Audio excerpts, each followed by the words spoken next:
계시록 22장 6절로 7절의 말씀입니다. 요한계시록 22장 6절과 7절입니다. 또 그가 내게 말하기를 이 말은 신실하고 참된지라 주 곧 선지자들의 영의 하나님이 그의 종들에게 반드시 속히 되어질 일을 보이시려고 그의 천사를 보내셨도다. 보라 내가 속히 오리니 이 두루마리의 예언의 말씀을 지키는 자는 복이 있으리라 하더라. 아멘. 사도 바울이 신약성경 가운데 13권을 기록했지요. 또 이어서 예수님의 사랑받는 제자인 사도 요한이 요한복음, 요한 1, 2, 3서, 요한계시록이라는 5권의 성경을 기록을 했습니다. 잘 아시는 것처럼 사도 요한은 요한복음에서 예수님이 하나님의 아들이다. 왕종 인신의 복음에서 예수님이 하나님이고 하나님의 아들이라는 것을 소개를 했습니다. 그리고 그가 연이어 기록한 요한 1, 2, 3서에서는 이 역사 속에서 예수님이 성도와 교회들이 체험한 예수님이었다라고 하는 것을 기록을 했습니다. 그가 기록한 마지막 성경인 요한계시록에서는 그 예수님이 영광의 주로 재림하실 주님이다 라고 하는 것을 소개하면서 우리에게 분명한 종말 교훈을 알려주고 있습니다. 창세기에서 시작된 하나님의 계획이 요한계시록에서 완성되는 것을 우리가 확인하게 됩니다. 그래서 창세기를 성경의 전체적인 서론이라고 또 기초라고 그렇게 본다면 요한계시록은 성경의 결론이고 완성이라고 말할 수 있습니다. 보통 우리가 성경을 8권으로 분류할 때 신약성경을 복음서, 역사서, 서신서 그리고 예언서라고 말하지 않습니까? 이 예언서는 요한계시록을 두고 하는 말인데 이 예언서를 기록한 목적이 있습니다. 예수님께서 재림하시기 전에 일어날 세상 종말에 대해서 여러 가지 일들과 사건들을 상징적으로 설명한 책이 예언서라고 말씀을 드릴 수 있습니다. 여러분과 제가 익히 잘 기억하고 있는 것처럼 인류의 시조인 아담과 하와가 하나님과 창조주 하나님과 교제할 수 있는 그런 존재였습니다. 인류 역사상에 무죄한 인간으로 지음을 받은 사람은 아담과 하와가 유일하지 않았습니까? 그런데 그들이 하나님 앞에 범죄 타락하고 말았습니다. 아담과 하와가 하나님 앞에 범죄한 죄인이 되었다라고 하는 말은 그 전에는 하나님과 교제하면서 하나님의 뜻을 완전히 알 수 있었지만 이제 범죄함으로 도무지 하나님의 계시, 하나님의 뜻을 완전히 알 수 없는 입장이 되었다는 뜻입니다.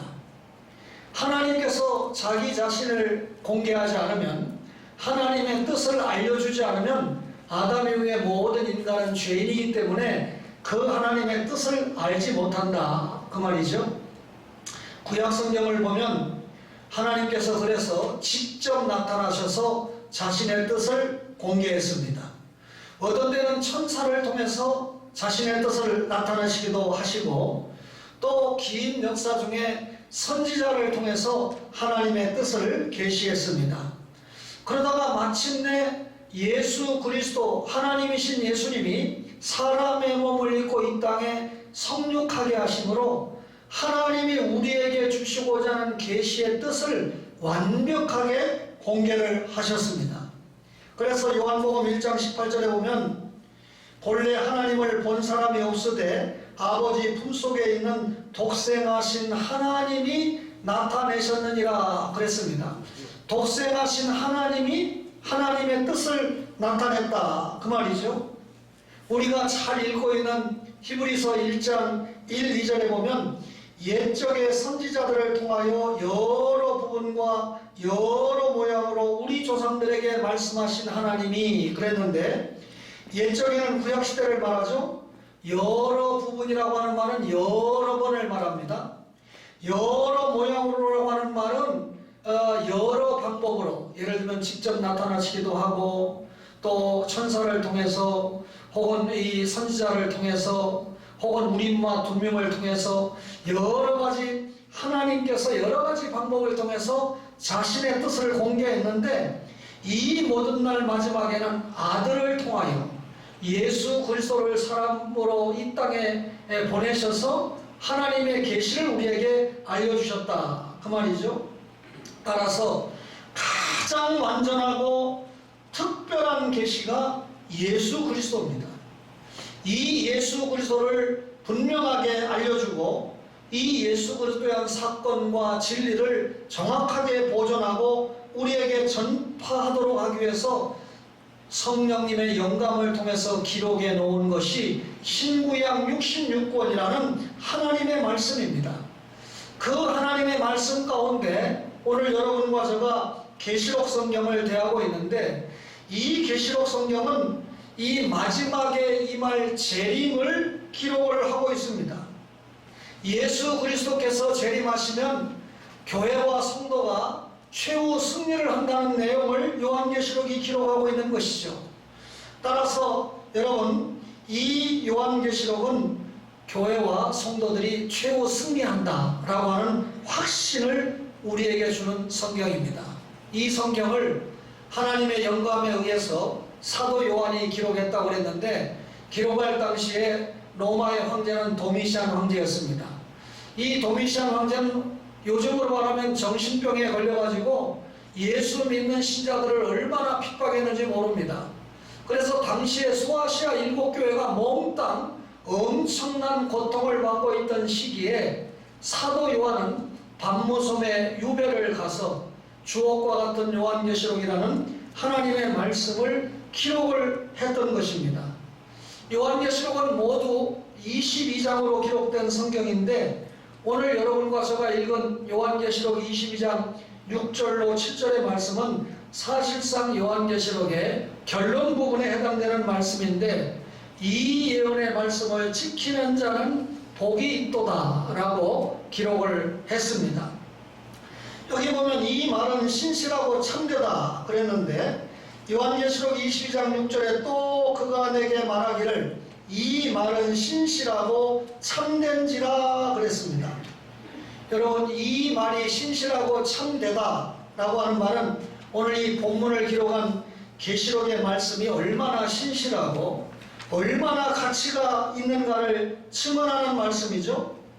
오늘 계시록 22장 6절의 이 말은 요한계시록이 담고 있는 주요한 진리인 종말적인 예언을 두고 하는 말입니다. 이 종말적인 예언의 말씀이 참되고 신실하다, 그 말이죠. 예언의 말씀은 하나님의 영감된 말씀을 말하는데, 모든 성경은 하나님의 감동으로 되었다 그랬죠. 이 영감된 말씀을 하나님께서 누구에게 주셨습니까? 계시록의 1장과 오늘 20장에 기록된 말씀을 보면 예수님에게 주셨어요. 그 예수님께서 천사들을 통해서 사도 요한에게 계시를 하셨습니다.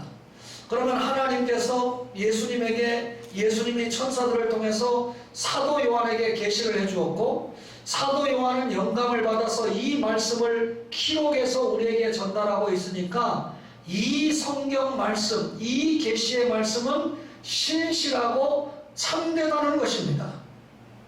성경 말씀이 완전하다라고 하는 걸 우리가 알고 있죠. 여러분, 성령님의 영감과 성령님의 역사는 약간 구별된다고 했는데, 신구약 66권의 말씀을 우리에게 잘 진리를 전하기 위해서 이 기록자들이 기록할 때 성령님께서 함께 하신 것이 영감입니다. 성령의 영감으로 성경이 기록됐습니다. 그런데 이 말씀이 여러분에게 전해질 때 여러분과 제가 은혜를 받고 감동을 받고 결단을 하는 것은 영감이 아니고 성령님께서 역사하시기 때문에 그렇습니다. 따라서 여러분과 저는 영감된 하나님의 말씀을 우리가 읽거나 듣거나 깨달을 때 성령님의 역사를 체험하는 거죠.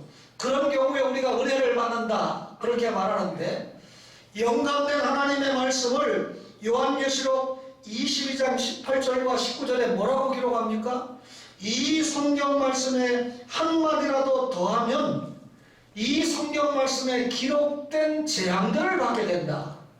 이 성경 말씀에 기록된 것을 한마디라도 제하여 버리면 생명나무와 및 거룩한 성에 참여하는 것을 제하여 버린다 라고 말씀했습니다. 이 말은 성경은 더해서도 안 되고 성경 말씀에서 빼서도 안 된다는 말이죠. 바꿔 말하면 무슨 말입니까? 성경은 완전한 하나님의 영감된 기록이다 그 말입니다. 따라서 이 영감 기록이 신실하고 완전하다 그 말이죠. 하나님은 스스로 계신 분입니다. 이 스스로 계신 하나님은 그 말씀 속에서 자기 자신을 계시하셨는데 이 하나님이 자신을 계시하신 성령의 뭉치가 성경이다 그 말이죠. 성경 말씀을 보면 인간의 창조가 드러나고 그리고 그 창조받은 인간이 본래의 자리에서 이탈해서 타락했다는 것을 기록합니다. 타락한 인간을 하나님께서 구속을 시켜서 다시 하나님의 일꾼으로 만드신다는 구속을 설명을 하지요. 구속받은 신자들은 당연히 교회 생활을 시작합니다. 애굽에서 구원받은 이스라엘 백성들이 광야교회 40년을 통과하고 가나안 땅에 들어가는 원리죠. 따라서 성경은 인간의 창조와 타락과 구속과 그리고 요한계시록에서 예수님의 재림과 동시에 일어나는 종말을 우리에게 설명합니다. 말하자면 천국 영생, 지옥 영벌을 분명하게 요한계시록이 가르쳐주는 것이죠. 이 성경 말씀은 한마디도 더하거나 뺄 수 없습니다. 성경 말씀은 가감할 수가 없습니다. 율법의 1.1획도 예수님이 폐하러 오신 것이 아니라 완전하게 하기 위해서 오셨다라고 말씀하지 않습니까? 여러분과 저가 이 예언의 말씀, 신실하고 참된 진리의 말씀인 것을 믿고 있습니다. 계속해서 이 믿음에 굳건하게 흔들림이 없는 초원의 가족들이 되시기를 간절히 바랍니다. 그래야 이 마니와 같은 작자들이 누구를 통해서 우리를 유린을 해도 어떤 물질을 가지고 우리를 꼬이려고 해도 이 말씀 때문에 견고하게 우리가 서 있을 수밖에 없다는 말이죠. 계시록을 읽어보면 보라 내가 속히 온다 여러 차례 이 말씀 보이는데 오늘 요한계시록 22장 7절에도 보라 내가 속히 오리니 그랬습니다. 아담이 범죄 타락했을 때 하나님께서 여자의 후손을 약속했죠. 여자의 후손을 보낸다는 말씀이잖아요. 2000년 전에 그 예수님이 오셨죠. 그리고 이 땅에서 예수님이 오셨다는 기록을 아브라함과 다윗의 자손 예수 그리스도의 계보로 설명했죠. 다시 말하면 구약은 예수님이 오신다 예언했는데 신약에 그 예수님이 오셨다 성취의 기록을 말씀하지 않았습니까? 그 예언되었던 예수님이 오셨습니다. 그리고 이 땅에서 33년을 사셨습니다. 그리고 하나님께서 그 예수님을 이 땅에 보내신 목적대로 십자가에서 다 이루셨다고 말씀하시고 죽으셨습니다. 기독교의 끝은 죽음이 아닙니다. 그 예수님이 사흘 만에 부활하시고 지금 하나님 보좌 우편에서 여러분과 저를 위해서 기도하고 계시지 않습니까? 때가 되면 예수님께서 다시 오신다. 영광의 재림을 하신다. 이게 기독교 신자들이 바라는 끝날의 진리고 마지막 진리입니다. 예수님 재림의 긴급성과 필연성을 요한계시록 1장부터 기록하고 있습니다. 요한계시록 1장 1절에 반드시 속히 될 일이다. 반드시 속히 될 일이 뭡니까? 예수님 재림이죠. 요한계시록 1장 3절과 7절에 때가 가까이 왔음이라. 때가 가까움이라. 무슨 때가 가까이 왔다는 말입니까? 예수님께서 재림하실 때가 가까이 왔다 그 말이죠. 요한계시록 2장 16절과 3장 11절에도 속히 오겠다. 내가 속히 오겠다. 예수님이 계속 강조하십니다. 지체하지 않고 오신다는 말이죠. 따라서 재림은 예언의 말씀을 지키는 자의 최대의 응답이고 마지막 응답이 될 수 있습니다. 예수님은 광명한 새벽별로 오셔서 이 땅에 오시면 두 가지 심판을 하십니다. 예수 믿었느냐 안 믿었느냐. 믿은 사람 천국으로, 안 믿은 사람 지옥으로. 예수님을 믿었는데 어떻게 믿었느냐.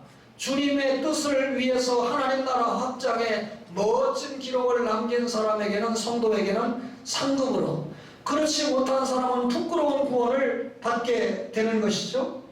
하나님의 때에 개인과 우주의 종말을 고하는 주님의 재림은 그대로 임할 것입니다.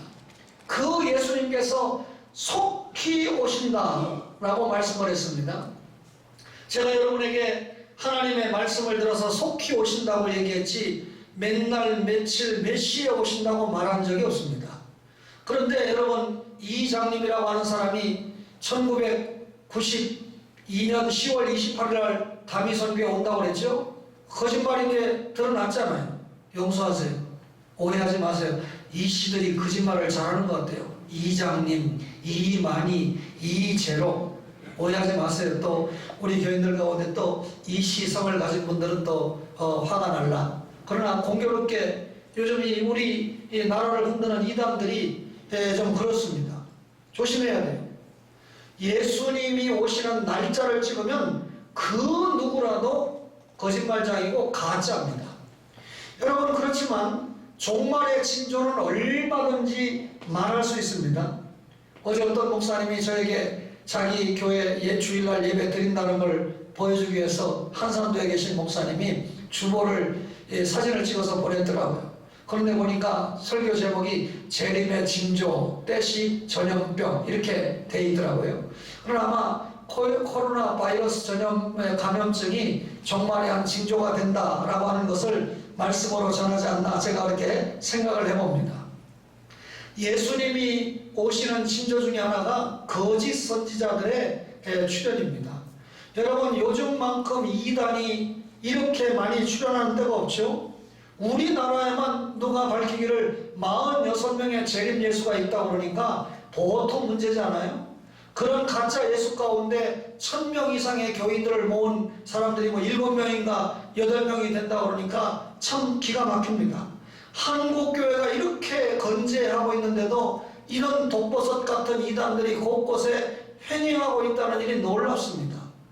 예수님 오시는 징조 가운데 전쟁이 있고, 그리고 기근이 있고 지진이 있는데, 이 배고픔의 고통 세계적으로 볼 때 아프리카 쪽 또 저 북한을 생각하면 이루 말할 수 없는 징조로 우리가 볼 수 있습니다. 이런 모든 것이 재난의 시작이라고 그랬죠. 여러분, 예수님이 재림하시는 징조가 상당히 무르익었다는 것을 이번 이 전염병 사태를 통해서 보고 있습니다. 전염병은 전염병인데 이 전염병과 함께 우리도 자세히 알지 못했던 신천지의 모든 실체가 지금 확실하게 드러나고 있잖아요. 여러분, 이만희의 실체를 여러분들이 봤지요? 여러분, 이 독감주사 맞는 재림예수 여러분이 눈으로 봤지요? 말도 제대로 못하는 재림예수 여러분이 봤지요? 우리 예수님 그런 분 아닙니다. 아멘 안 해도 여러분들이 속으로, 여러분, 목사님 그런 건 우리 강단에서는 강조 안 해도 우리는 믿지도 않고, 그거 뭐 여러분, 이 기독교 계통 우리에서 신천지의 지도자는 엄하게 처벌하고, 신천지에서 이 회개하고 돌아오는 신자들은 교회가 잘 이렇게 받도록 해야 된다라고 하는 것을 지금 이 공감대를 형성해 가고 있습니다. 저도 거기에 동의합니다. 신천지 이단들은 반드시 법적인 처벌을 받아야 돼요. 그러나 모르고 신천지에 빠졌던 대부분이 기존 교회에서 간 사람들이니까 돌아올 수 있도록 우리가 길을 열어야죠. 기독교 신자가 됐다가 유대교로 돌아갔던 사람들에게 다시 기독교로 돌아와야 된다는 것을 강력하게 전한 복음이 히브리서이지 않습니까? 예수님이 오실 징조가 지금 무르익고 있습니다. 무엇보다도 예수님이 오실 징조 가운데 하나가 이 천국 복음이 모든 민족에게 증언되어야 하리니 그제야 끝이 온다 그랬는데, 여러분 이 하나님의 말씀이 온 세계에 전파되고 있습니다. 지금이야 뭐 SNS 시대가 돼가지고 지구촌 시대가 되고 세계화 시대가 되니까 얼마든지 이 전파 매체를 통해서 복음도 전할 수 있고 진리를 전할 수 있는 시대가 되지 않고 있습니까? 그러니까 온 세상에 복음을 전파하는데 교통의 발달이라든지 통신의 발달이 대단한 효과를 기하고 있습니다. 성령을 받은 사람은 누구든지 이 예언의 말씀을 그대로 믿고 또 전하고자 하는 전도와 선교의 정신을, 믿음을 가지고 살아갑니다. 보라, 내가 속히 오리니. 아무리 우리가 생각을 해봐도 여러분과 제가 살아가는 이 시대에 예수님의 재림의 징조가 무르익고 있다라고 하는 것을 우리가 보고 있습니다. 따라서 이런 시대에 이 예언의 말씀을 지키는 자는 복이 있다. 제 말이 아니고 요한계시록 22장 7절에 이 두루마리의 예언의 말씀을 지키는 자는 복이 있으리라 그랬습니다. 계시록 1장 3절에는 이 예언의 말씀을 읽는 자와 듣는 자와 그 가운데 기록한 것을 지키는 자는 복이 있다니 그랬습니다. 예수님께서 다시 오시는 목적이 무엇일까요? 여러분, 구약에 예수님이 오신다 그랬을 때 초림의 목적은 십자가에 죽으시고 부활하셔서 우리의 구원을 성취하시고 하기 위해서 오셨다 이렇게 말할 수 있어요. 근데 이제 예수님께서 재림을 하시는 목적은 뭘까요? 갈라디아서 계시록 22장 12절에 보면 각 사람에게 일한 대로 갚아주시기 위함입니다. 12절 볼까요? 보라, 내가 속히 오리니 내가 줄 상이 내게 있어 각 사람에게 그가 행한 대로 갚아주리라. 원래 심판주가 하나님이잖아요. 근데 이 하나님께서 예수님이 자신의 뜻을 완전하게 이루어서 십자가와 부활의 진리를 성취하셨을 때 하늘과 땅과 그 가운데 모든 권세를 예수님에게 입혔거든요. 따라서 예수님께서 하나님의 심판권을 가지고 심판주로 이 땅에 재림을 하시는 겁니다. 그러면 그 예수님이 오셔서 무엇을 심판합니까? 각 사람이 행한 대로 심판합니다. 예수님 안 오셔도요, 예수 믿고 살다가 죽은 사람은 천국 갑니다. 예수 안 믿고 죽는 사람은 지옥 갑니다. 그런데 굳이 예수님께서 재림을 하신다는 것은 그 마지막 택자가 구원받았다는 뜻이 됨과 동시에 그동안 예수 믿은 신자들이 어떻게 예수 믿었는가 행한 대로 갚기 위해서 고린도전서 3장에 있는 대로 엘곤 밝혀질 그날에 우리의 이 신앙을 심판하기 위해서 오신다 그 말입니다. 여러분과 제가 이 말씀을 확실하게 깨달아야 됩니다. 따라서 예수님께서 재림하신다는 것을 듣고 있는 여러분과 제가 그 예수님이 재림하시기 전에 내 개인의 신앙생활이 그리고 우리 교회의 신앙생활이 주님께서 심판주로 오실 때 무엇을 가지고 결산할 수 있는가, 하나님을 기쁘시게 하는 열매가 우리 속에 있어야 된다는 거죠. 예언의 말씀은 성경 말씀입니다. 구약 성경은 예수님이 오신다 예언 말씀을 했는데 그 예수님 예언한 대로 신약에 예수님이 오셨죠? 그 신약의 예언의 말씀대로 오신 예수님께서 직접 십자가에 죽으시고 부활하심으로 여자의 후손에 약속된 십자가와 부활의 진리를 성취하셨습니다. 그리고 그 예수님이 다시 오신다 약속했죠? 그러면 다시 오신다는 예언의 말씀을 기록한 책이 신약성경 특별히 요한계시록 아닙니까? 그러면 이 예언의 말씀을 지키는 자가 복이 있다 그랬습니다. 이 예언의 말씀을 지킨다는 말이 무엇일까요? 사도 요한이 요한계시록 1장 3절에 먼저 이 예언의 말씀을 읽는 자와 듣는 자와 그 가운데 기록한 것을 지키는 자가 복이 있다 그랬으니까 성경을 읽는 자가 복 있는 자입니다. 여기 성경을 읽는 자라는 이 헬라 말은 단수로 기록됐고 성경 말씀을 듣는 자라고 하는 말씀은 복수로 기록됐습니다. 그러니까 여러분과 저가 성경을 개인적으로 부지런히 읽어야 돼요. 저희 가정의 경우 제가 개인적으로 성경을 읽고 제 아내는 아내대로 성경을 읽어야 됩니다. 그러니까 단수가 있지만 가족적으로 읽을 수 있는 거죠. 그리고 그 성경 말씀을 부지런히 들어야 됩니다. 지금 제가 제 말을 전하는 거 아니잖아요. 하나님의 말씀을 여러분에게 전하고 있죠. 초원교회 모든 가족들이 지금 가족적으로 공적으로 이 말씀을 듣고 있습니다. 여러분과 저에게 이 말씀이 들려져야 되고 읽혀져야 된다 그 말입니다. 하나님의 말씀을 읽는다는 것, 하나님의 말씀을 듣는다는 것 자체가 축복입니다. 여러분 말씀을 들을 때 회개가 일어나고 또 말씀을 읽을 때 성령님이 함께 하시고 그리고 그 말씀 속에서 우리에게 믿음이 생기지 않습니까? 그래서 구약의 사무엘 선지자는 말씀하옵소서 주의 종이 듣겠나이다. 주님이 말씀하시는 그 말씀을 내가 읽고 듣고 깨달을 때 은혜가 되고 결단이 되고 생활에 옮겨지게 되고 그것을 보고 또 우리 주님께서 복을 주시고 그러니 예언의 말씀을 지키는 첫 단계는 말씀을 부지런히 읽고 그리고 그 말씀을 부지런히 듣는 것입니다. 여러분 이 코로나 사태 때문에 어려움을 당하고 있고 목사가 또 돌파구를 열었지만 제 믿음에는 그래요. 그래도 우리 초원교회에서 주일예배를 폐하지 않았다면 그래도 당회원들과 안수집사님과 권사님들은 최소한 그래도 이 예배에 나오기 위해서 애를 써야 된다. 여러분 자가격리를 하면 직장 나가면 안 돼요.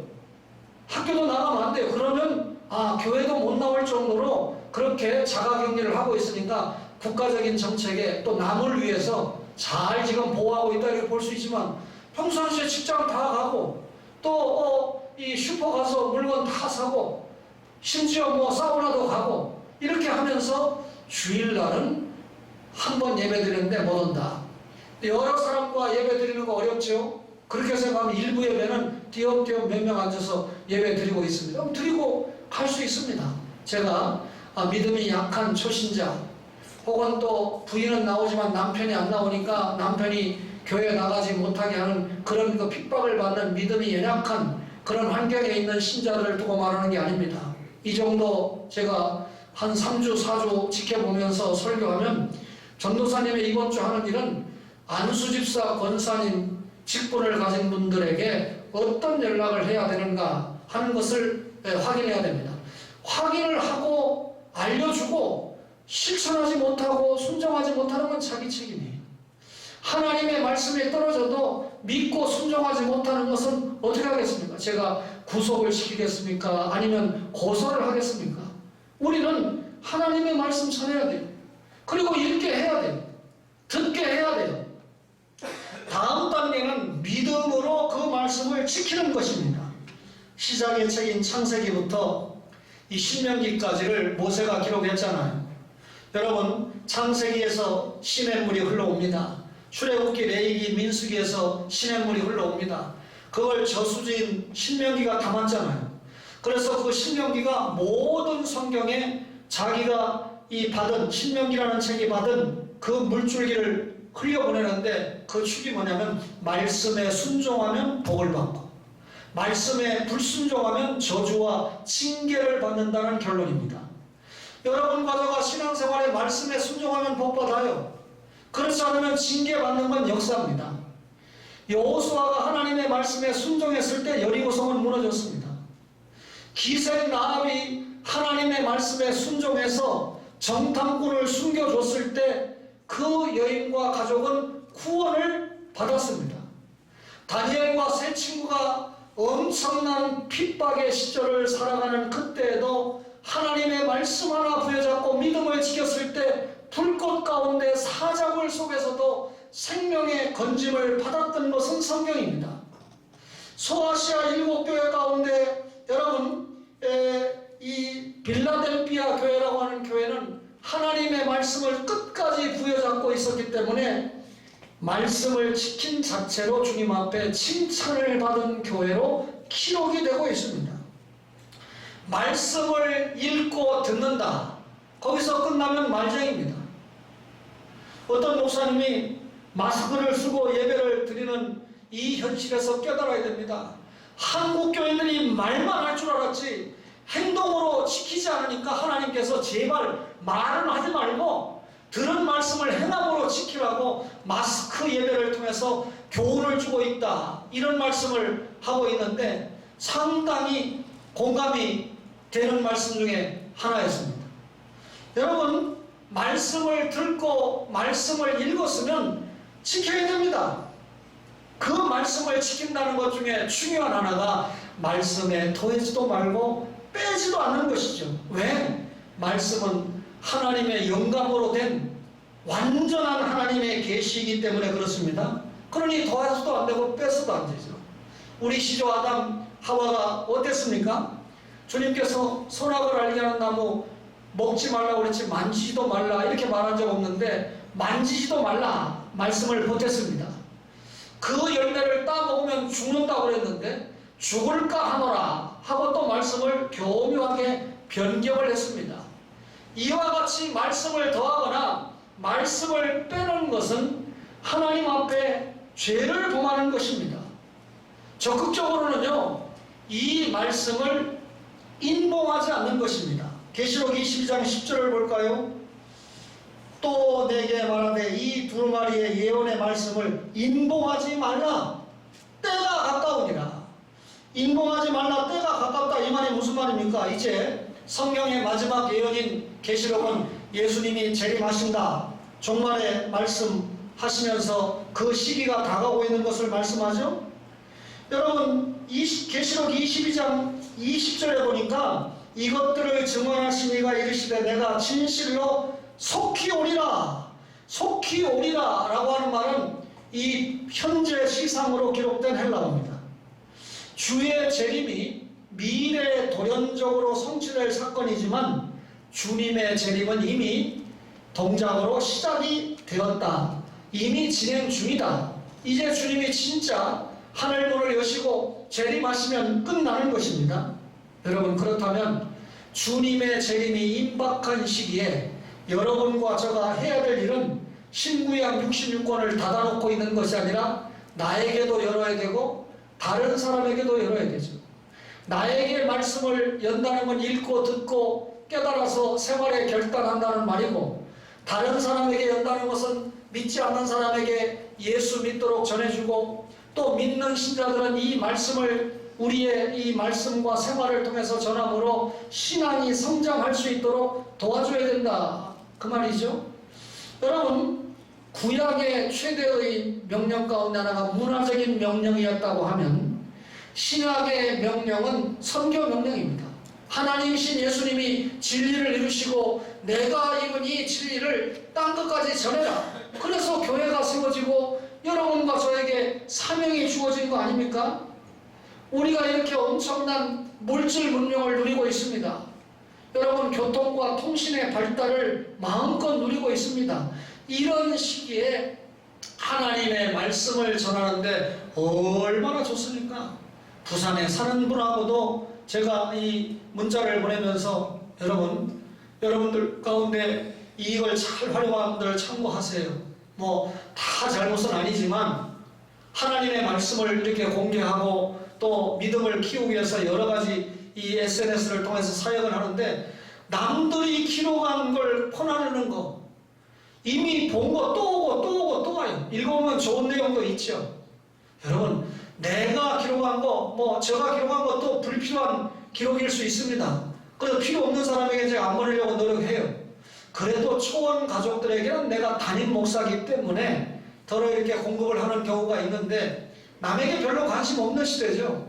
자기가 기록해서 상대방에게 사랑하고 생일을 축하한다든지, 지난주에 교회 못 와서 참 무슨 일이 있어서 궁금해서 연락을 한다든지, 직접 자기 말을 기록해서 보내야 되는데, 남이 한 영상, 남이 해놓은 글을 갖다가 자꾸 퍼나르면서 남 잠을 깨워요.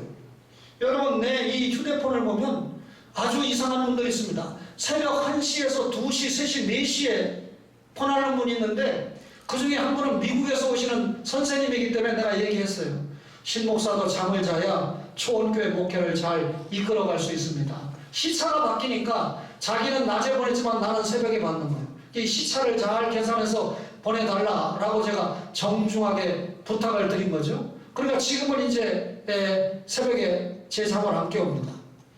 제 아내는 아주 믿음이 커가지고 무음으로 해놓고 주무십니다. 그런데 저는 그럴 수가 없어요. 새벽에 활동하던 성도 가운데 교통사고가 날 수도 있고 긴급하게 목사에게 장례식으로 연락을 할 수밖에 없는 상황일 수도 있고 어떤 상황이 열릴지 모르니까 제가 전화기 열고 살 수밖에 없잖아요. 그런데 새벽 1, 2시에 까톡 이렇게 하고 목사를 깨우면 어쩌란 말입니까? 오해하지 마세요. 이 말을 잘 이해하셔서 진정성을 담아서 상대에게 글을 보내면 상대가 또 답을 하잖아요. 그러는 가운데 장로님이 나를 사랑하는구나. 교회 한 번 못 갔더니 장로님이 이렇게, 장로님 사모님이 또 이렇게 해서 학생들도 또 아이들도 믿음이 자랄 수 있잖아요. 주일학교 전멸입니다. 그래도 여러분 장로님 손자와 손녀는 열심히 나와서 봉사까지 하고 있습니다. 이런 아이들에게 장로님들이 권사님들이 눈여겨보셨다가 카톡이라도 한번 보내주시고 전화번호도 모르죠. 어쩌다가 용돈 아껴서 좀 용돈도 좀 주시고 그러면 이 아이는 평생 믿음 성장하는 겁니다. 야, 내가 교회 다니는 행복이, 예수 믿는 행복이 이런 거구나. 여러분, 예수님의 말씀을 인봉하지 말고 공개하면서 살아야 됩니다. 뭘로 공개해야 됩니까? 언어로 공개해야 되지만 우리의 생활을 통해서 공개해야 됩니다. 그래도 초원교회가 연약한 교회지만 이 어려움을 당한 대구 경북 사람들을 위해서 제가 기도한다는 기도문도 올렸잖아요. 또 기도하고 있잖아요. 기도만 하는 게 아니라 우리 교회 연보 가운데 일부도 보내야 되는데 우리 연보 가지고 우리 일 감당하기 어렵잖아요. 그러니까 다음 주간에는 한 주간 동안 어려우니까 우리가 아껴서 헌금 한번 사랑의 연보를 해보자. 믿음대로 동참하는 거예요. 아이고, 직장도 지금 잘리게 생겼는데 무급 휴가라고 놀라고 하는 판인데 우리 목사님은 별나. 이게 아니고 오히려 역발상이라는 게 있잖아요. 하나님 앞에서 어떻게 처신하는 것이 하나님을 기쁘게 하실까? 저희 아버지 입원해 계셔요. 퇴원이 될 수가 없어요. 지금 당뇨가 심하고 관리가 안 되니까 아물지가 않고 재수술을 해야 되느냐 말아야 되느냐. 간병비가 제 편에서 볼 때는 기하급수적으로 늘어납니다. 그런데 지난주간에 제 아들과 며느리가 좀 저에게는 거원을 보냈어요. 할아버지 이 병원비에 좀 보태주세요. 지들도 어려운 거 알지만 제 마음이 얼마나 기쁜지요. 제가 생각할 때는 지 할아버지를 생각한 것보다 지 아버지를 생각한 마음이 더 크다 하는 마음이 저에게 들었습니다. 여러분, 할아버지하고는 2천이고 저하고는 1천이지 않습니까? 여러분, 그러니까 자식이 이런 올바른 행동을 할 때 굉장히 기쁩니다. 하나님께서 예수님 보내셔서 십자가에 목숨을 바쳐서 우리를 구원하게 하시고 하나님의 자녀가 된 우리가 하나님을 기쁘시게 하는 모습을 생활로 보일 때 우리를 구원하신 하나님께서 얼마나 기뻐하시겠습니까? 여러분, 목사가요 이 교회보를 볼 때 특별히 이 구역장님들의 구역보고를 유심히 봅니다. 헌금이야 생활 형편에 따라서 좀 작을 수도 있어요. 그런데 왜 우리 구역장님들의 성경 읽는 보고가 이렇게 정확하게 보고가 안 될까? 제가 생각할 때 장로님이나 안수집사님이나 권사님들이 구역장님이신데 본인들이 성경 읽는 것만 해도 이 정도는 넘지 않겠는가? 하루 3장이 우리 기본이라고 하잖아요. 이제 오늘 이번 주가 지나고 나면 이 성경 읽는 기록 달라져야 되고 자기 구역원들에게 성경 읽도록 가르쳐야 되고 그리고 성경 읽은 보고를 또 구역에서 이 보고를 해서 다른 구역보다 우리 구역이 헌금이 적다 하는 것보다도 성경 읽은 장수의 기록이 적다 그러면 구역장으로서 조금 책임과 더 나아가서 부끄러움을 느끼는 풍토가 조성이 돼야 됩니다. 하나님의 말씀을 읽어야 돼요. 저는 여러분에게 한 주간에 100장 1년에 몇 독 이거 원치 않습니다. 뜻을 모르고 읽는 것보다 어떤 때는요, 성경을 모르고 읽는 것보다는 제 설교집을 갖다 놓고 그저 설교에 나타난 본문을 보면서 그 설교를 읽으면서 가로 열고 했는 성경 구절을 읽어 찾아서 읽어가면서 성경을 이해하면 훨씬 이해가 빠릅니다. 저는 아무도 우리 가정에 예수 믿는 사람이 없다 보니까 혼자 예수 믿었잖아요. 근데 가서 일주일에 한 번 설교 들어가지고 무슨 말인지 모르잖아요. 당연히 그럴 수밖에 없죠. 목사님의 설교를 어떻게 다 알아듣겠습니까? 그러니까 그 교회 목사님이 설교 전문이 주보에 들어가니까 그것을 집에 가서 또 1년 모은 걸 가지고 읽으면서 성경을 찾아가면서 금방 성경의 진리가 어떤 축으로 간다는 걸 스스로 깨달았습니다. 그래서 주님의 종이 되겠다고까지 결심하지 않습니까? 때가 가까움이라 반드시 속히 되어질 일이다. 이 말씀을 지키는 자가 복이 있다. 어떻게 하는 것이 지키는 거냐? 말씀을 읽고 듣고 기록한 것을 지키는 것이 지키는 거다. 그런 자들에게 복이 있다. 이것이 오늘 설교의 핵심이라고 하면 주님의 이 재림이 임박한 가운데 여러분과 저가 여러분 그리스도의 향기가 되고 그리스도의 편지가 되어야 되는데 그것이 우리의 생활로 나타나야 된다. 그 말이죠. 감사하게도 언론이 실천지의 진리까지는 몰라도 실천지의 교리까지는 몰라도 신천지가 무슨 진리가 있어 실수했습니다. 신천지의 교리까지는 몰라도 저 인생들의 생활이 얼마나 형편없는가, 가정을 파괴하는 게 이단의 특징 아닙니까? 확실하게 드러냈습니다. 상당히 지금 이탈하고 있다고 합니다. 그러면서도 오히려 환난의 때고 자기들이 고통을 받으니까 결집하자고 하는 그런 사람들도 있는데 이런 시점에서 여러분과 제가 적극적으로 그리스도의 전권 대사가 되고 편지가 되고 향기가 돼서 다시 말하면 예언의 말씀을 지키는 모습을 우리가 드러내면 한국교회는 소망이 있고 우리 교회도 소망이 있습니다. 주님 앞에 무엇을 보여드릴까요? 예언의 말씀을 지키는 신앙과 생활의 일치를 보여드리는 여러분과 제가 되기를 주님의 이름으로 간절히 바랍니다. 주신 말씀 생각하십니다.